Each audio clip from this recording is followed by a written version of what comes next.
Shalom Bapak Mama, Saudara-saudariku yang diberkati dan dikasihi oleh Tuhan Yesus Kristus.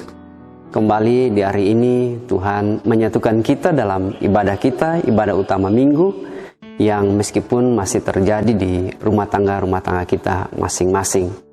Bapak Mama, Saudara-saudara yang dikasihi oleh Tuhan Yesus Kristus, saya ajak kita semua untuk kita kembali satu hati dalam doa, untuk kita masuk dalam pembacaan dan perenungan firman Tuhan.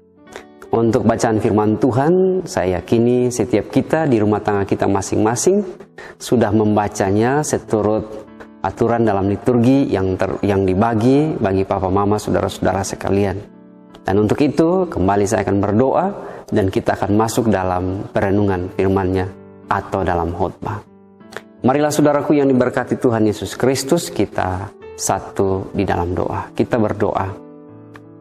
Bapa kami dalam kerajaan sorga, Tuhan, di dalam nama Yesus Kristus, terima kasih banyak Engkau boleh mengumpulkan kami anak-anak-Mu di rumah tangga kami masing-masing, dalam kami memaknai hari indah yang Kau berikan bagi kami, dalam rasa syukur kami, untuk kami boleh satu dalam peribadahan kami. Tuhan Allah, dalam ibadah ini tiba waktunya bagi kami untuk kami mau merenungkan akan kebenaran firman-Mu. Kami telah membacanya dalam peran kami masing-masing. Dan untuk itu, tiba waktunya bagi kami untuk kami mau merenungkannya. Urapi berkati kami semua ya Tuhan, hamba-Mu sebagai pemberita maupun anak-anak-Mu sebagai pendengar. Tuhan, biar kuasai hati kami dengan kuasa Roh Kudus, supaya dengan demikian firman-Mu mendapat tempat tertanam indah dalam hati batin kami. Kami dimampukan juga untuk memaknai, memberlakukannya dalam hari-hari hidup kami. Dalam segala keterbatasan kekurangan kami ya Tuhan, kami mohon campur tangan Tuhan di dalam kuasa Roh Kudus untuk kebenaran firman-Mu yang akan kami renungkan saat ini. Di dalam nama Tuhan Yesus Kristus yang adalah Tuhan firman yang hidup itu, kami berdoa. Amin. Bapak Mama, Saudara-saudariku yang diberkati dan dikasihi oleh Tuhan Yesus Kristus. Bacaan firman Tuhan pada saat ini seturut dengan ketetapan dari Majelis Sinode Gemi terambil dari Roma pasal 8 ayat 1 hingga ayat yang ke-17. Roma pasal 8 ayat 1 hingga ayat yang ke-17. Dan tema renungan hari ini atau pada saat ini adalah hidup dipimpin oleh Roh Allah. Hidup dipimpin oleh Roh Allah. Papa Mama, Saudara-saudariku yang diberkati dan dikasihi oleh Tuhan Yesus Kristus. Setiap kita atau semua kita menginginkan untuk kehidupan kita berkualitas. Sekali lagi saya dan juga Papa Mama, Saudara-saudari menginginkan untuk kehidupan kita hari lepas hari berkualitas. Atau dengan kata lain saudaraku, setiap kita menginginkan hidup kita berarti. Berarti untuk diri kita sendiri maupun untuk orang lain, apalagi untuk Tuhan.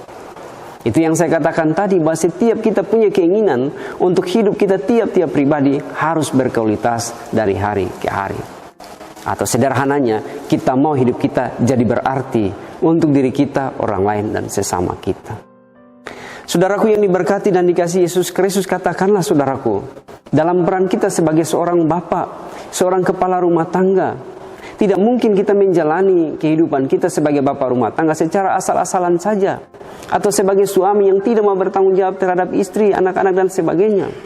Paling tidak dalam kehidupan kita, ketika ada kepercayaan itu yang kita ambil dalam peran kita sebagai suami atau kepala rumah tangga, kita harus dan mau menunjukkan bahwa kita bertanggung jawab. Bertanggung jawab untuk peran kita sebagai bapak atau suami, dan sebagainya. Saudaraku yang diberkati dan dikasihi Yesus Kristus, apalagi peran kita mungkin sebagai ibu rumah tangga, sebagai istri, bahkan sebagai anak-anak. Pastinya kita mau hari lepas hari kehidupan kita tidak sekedar stuck di situ saja. Tapi harus ada peningkatan atau dengan kata lain punya kualitas dalam hidup berumah tangga, berkeluarga kita. Itu contoh kecil saudaraku yang bisa kita lihat dalam pengalaman hari-hari hidup kita. Semua kita menginginkan hidup kita berarti. Mungkin untuk suami, mungkin untuk istri, mungkin untuk anak-anak, atau dalam persekutuan yang lebih besar lagi. Bergereja misalnya, atau hidup bermasyarakat, dan hidup berkelompok atau hidup bersama lainnya.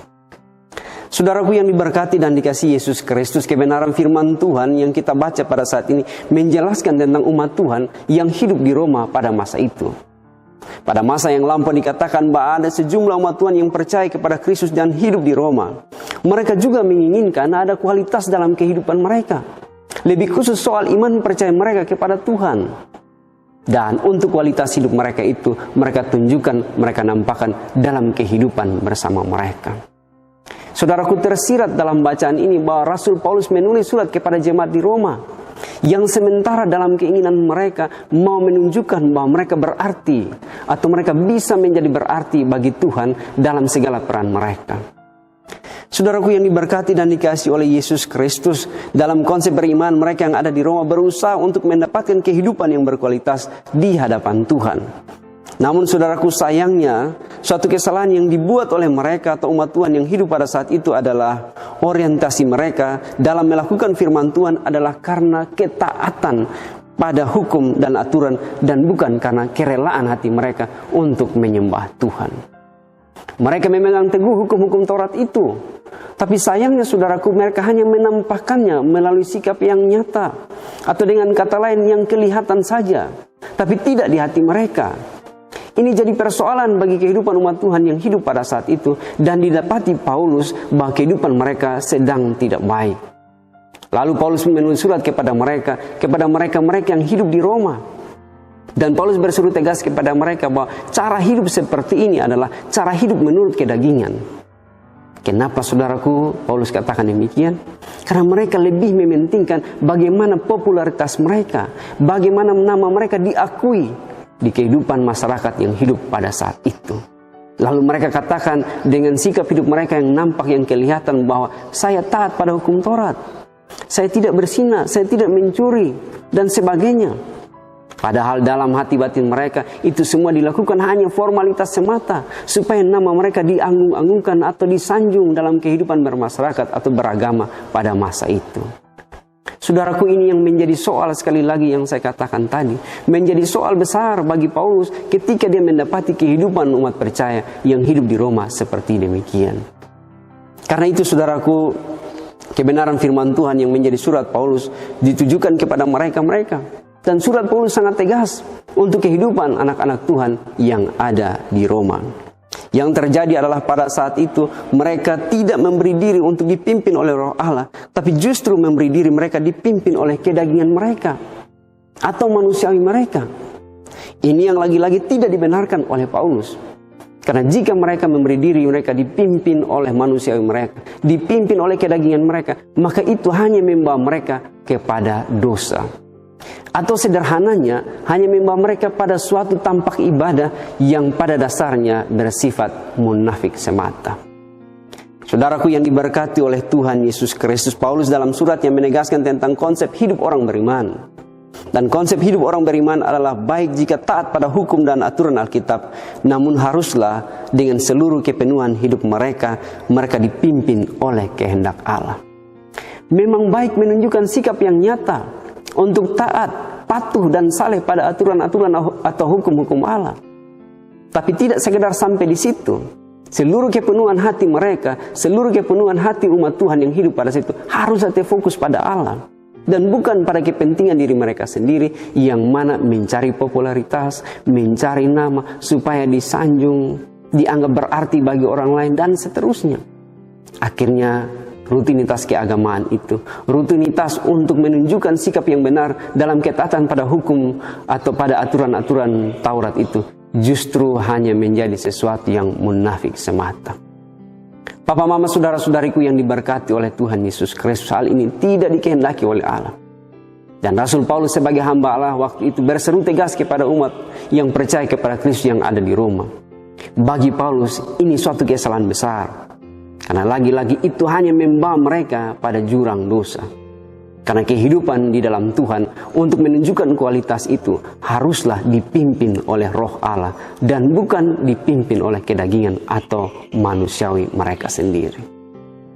Saudaraku yang diberkati dan dikasihi Yesus Kristus, yang terjadi pula ketika manusia mereka yang taat, maka yang muncul adalah kemunafikan. Di luar memang tampak bagus, di luar memang tampak taat, tapi justru di dalam justru hancur. Di dalam hati mereka, tidak sepenuh hati mereka menyembah Tuhan. Saudaraku, kita ingat ibaratnya kuburan. Kuburan di luarnya tampak bagus, dibungkus dengan keramik, mengkilat lagi, tapi di dalamnya justru hancur. Ini soal ibarat tentang kehidupan yang tidak boleh di luar bagus tapi di dalam hancur. Yang seharusnya adalah di dalam baik dan juga di luar juga baik. Ini yang dikehendaki Paulus dan ini yang menjadi penegasan dari surat Paulus kepada mereka yang ada di Roma, saudaraku. Karena lagi-lagi apa? Yang diserukan Paulus bukan karena untuk kepentingan dirinya sendiri. Tapi yang diserukan Paulus, yang dimaksudkan Paulus, yang diharapkan oleh Paulus adalah supaya kehidupan mereka itu betul-betul berkenan di hadapan Allah. Tidak soal sekedar apa yang muncul, tapi apa yang ada dalam hati mereka. Itulah sebabnya sekali lagi Paulus bilang bahwa Roh Allah bekerja. Bekerja tidak sekedar untuk menampakkan apa yang nyata dan dilihat oleh orang lain, tapi Roh Allah bekerja dari dalam diri atau dari dalam hati. Ketika kita memberi diri dipimpin oleh Roh Allah, justru bukan sekedar tangan, kaki kita, pikiran kita yang nampak untuk orang lain lihat, tapi hati kita pun, kedalaman hati kita bisa disaksikan oleh banyak orang. Saudaraku yang diberkati dan dikasihi oleh Tuhan Yesus Kristus, Paulus tidak setuju dengan kualitas hidup mereka yang pada dasarnya, saudaraku, bersifat munafik semata. Mengapa demikian, saudaraku? Karena konsep hidup mereka atau orang-orang percaya yang ada di Roma pada saat itu adalah bukan soal Allah yang senang, tapi supaya manusia senang. Ini yang menjadi persoalannya. Karena itu Paulus bilang hiduplah oleh Roh.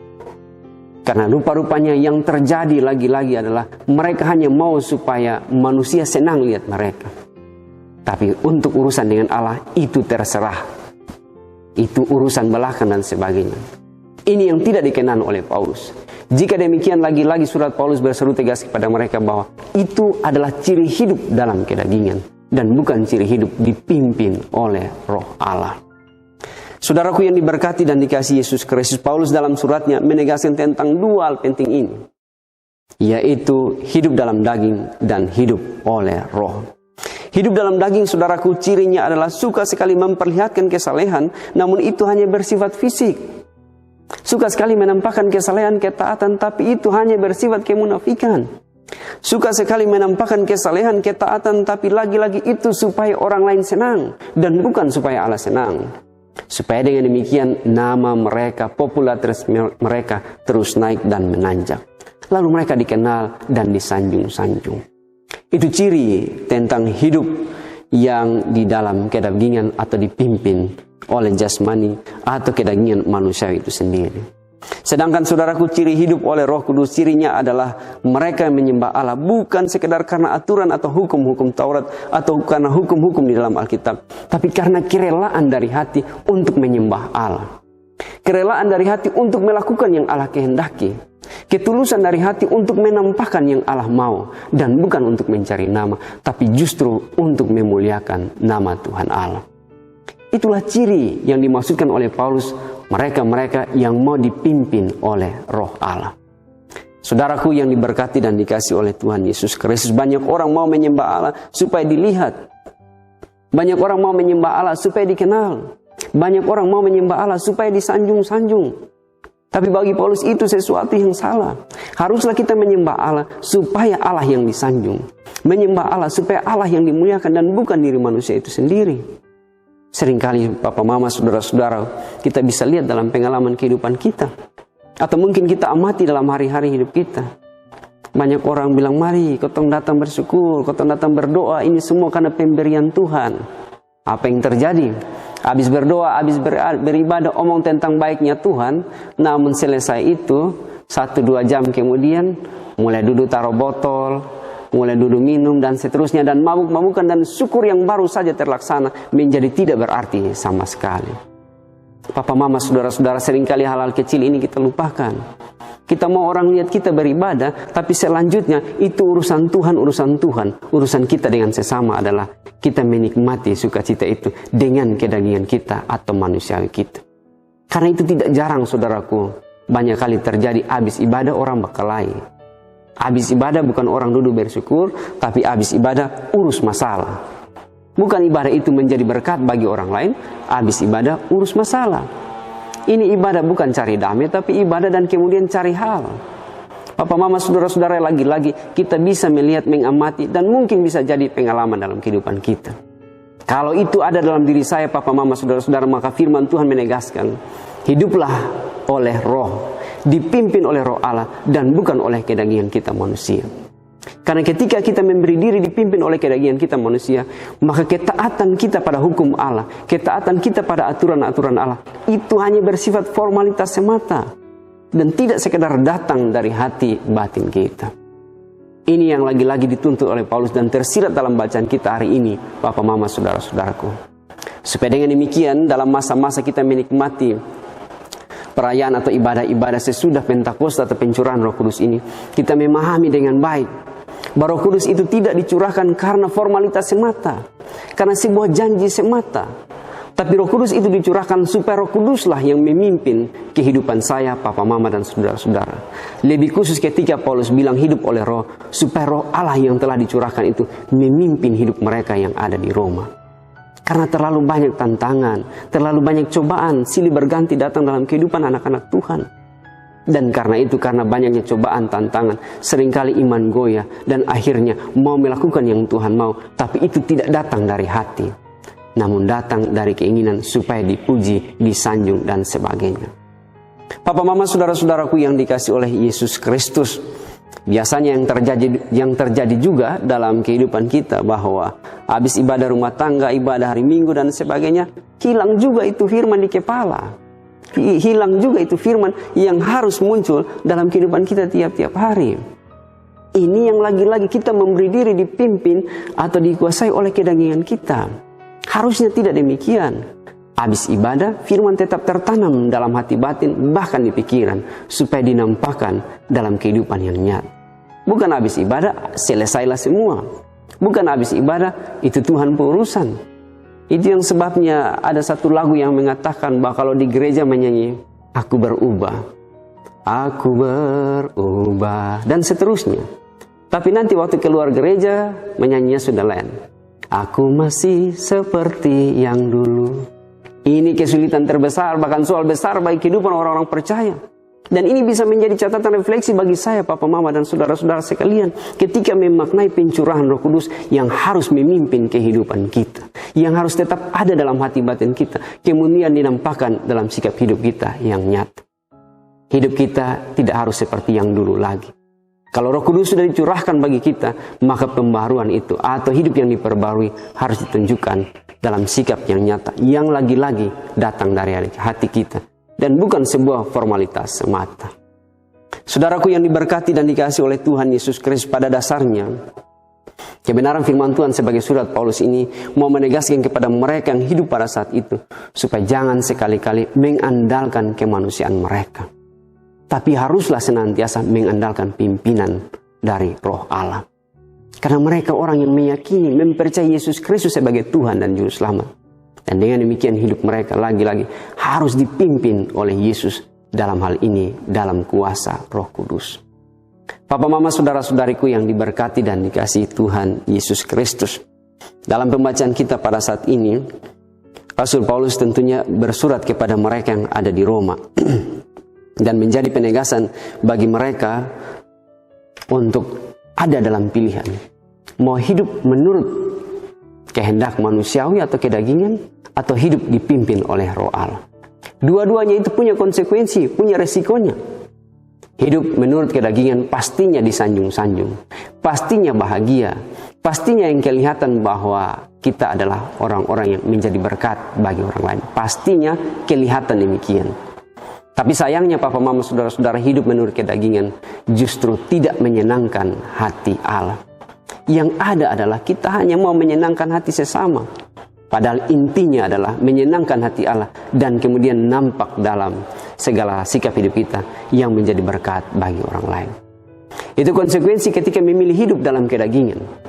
Namun pastinya hidup dalam kedagingan pula, saudaraku, adalah bahwa membawa kita pada jurang dosa. Dan dosa pastinya juga pada ujungnya membawa kita pada maut. Hidup kita pada akhirnya menjadi tidak berarti untuk sesama, untuk diri sendiri, maupun untuk Tuhan. Konsekuensi dari kehidupan dalam daging seperti demikian. Konsekuensi atau resiko untuk hidup di dalam Roh Kudus adalah menyenangkan hati Tuhan, jadi berkat bagi orang lain, dan itu berlaku untuk selama-lamanya. Memberi diri hidup dipimpin oleh Roh Kudus. Artinya bahas sekali lagi, memberi diri untuk menyenangkan hati Tuhan dengan segala sikap yang nyata, dan mau menjadi berkat bagi sesama seturut kehendak Tuhan. Papa, mama, saudara-saudaraku yang diberkati dan dikasih oleh Tuhan Yesus Kristus, saya pikir ini suatu catatan refleksi dari surat Paulus yang ditujukan kepada mereka yang ada di Roma. Catatan refleksi bagi saya, papa, mama, dan saudara-saudara. Pada hari kemarin atau pada minggu yang lalu kita mendapati perenungan-perenungan kita adalah soal Roh Kudus yang dicurahkan, penolong dan penghibur itu. Roh Kudus mau tolong kita. Siapa kita yang mampu melakukan kehendak Tuhan secara sempurna? Mau pendeta kah, penatua, dia akan pengurus gereja, tidak bisa melakukan kehendak Tuhan Allah dengan sempurna. Tapi ingatlah saudaraku, kebenaran firman Tuhan berkata, roh memang penurut, tapi daging lemah. Roh memang penurut, tapi daging lemah. Itu berarti bahasa sulit apapun untuk kita bisa melakukan kehendak Tuhan, Roh Kudus akan memampukan kita. Karena maksud dari Allah memberikan penolong atau penghibur itu adalah supaya kita dimampukan untuk hidup seturut kehendak Allah atau hidup dipimpin oleh Roh Allah. Sayangnya papa, mama, saudara-saudara, ketika kita berefleksi sejenak, banyak kali kita menepis atau kita membuang jauh-jauh untuk kehidupan kita dipimpin oleh Roh Allah. Dan kita hanya mau dipimpin oleh diri kita sendiri, dan kemudian kita mau mengatur Allah untuk pola hidup kita dalam dunia ini. Saya pikir ini jadi soal besar, tapi juga menjadi bagian refleksi bagi saya, papa, mama, saudara-saudara. Kalau penolong, penghibur itu ada dalam diri kita, andalkanlah dia, dan berilah diri kita selalu dipimpin oleh Roh Allah. Supaya jangan sekali-kali kedagingan kita membawa kita jatuh dalam dosa, dan kita jauh dari Tuhan. Kalau kita sejauh dari Tuhan, saudaraku, pastinya hidup kita tidak diberkati, dan tidak jadi berkat bagi orang lain, dan tidak memuliakan Allah. Saya pikir itu bukan tujuan hidup kita. Dan kalau Rasul Paulus berseru tegas tentang hidup dipimpin oleh Allah, Rasul Paulus mau menegaskan tentang ingatlah tujuan hidup kita. Memuliakan Allah, diberkati oleh Tuhan, menjadi berkat bagi sesama kita. Berilah dirimu dipimpin oleh Roh Allah.